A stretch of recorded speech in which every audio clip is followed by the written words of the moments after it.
சட்டப்பேரவையில் கூட்டுறவு மற்றும் உணவுத்துறை மானிய கோரிக்கையின் போது நியாய விலை கடைகளில் பொருட்கள் வழங்க காலதாமதமாவதற்கு யார் காரணம் என்பது குறித்த காரசார விவாதம் நடைபெற்றது. எதிர்க்கட்சித் தலைவர் மு க ஸ்டாலின், முன்னாள் முதலமைச்சர் ஓ பன்னீர்செல்வம் ஆகியோரிடையே சட்டப்பேரவையில் இன்று சூடான விவாதம் நடைபெற்றது.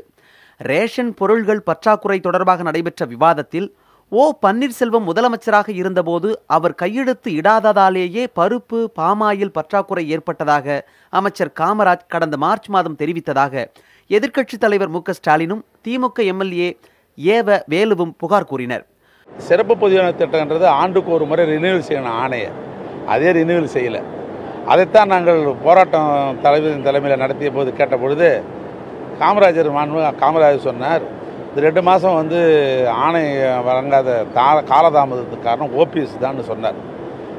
ஆனால் அவர் என்ன சட்டசபையில் இன்றைக்கு நான் எப்போயும் 2 நாளைக்குள்ளே வந்தேன்னாக்கா எப்போயுமே நான் ஃபைலில் கையெழுத்து போட்டுருவோம் கோப்பில், இதுக்கு நான் காரணம் இல்லைன்னு அவர் சொல்லிட்டார். அதுக்கு இந்த மந்திரி எந்த பதிலும் சொல்லலை. முதலமைச்சராக இருந்தபோது தன்னிடம் 3 நாள்களுக்கு மேல் கோப்புகள் தேங்கியது கிடையாது என முன்னாள் முதலமைச்சர் ஓ பன்னீர்செல்வம் தெரிவித்தார்.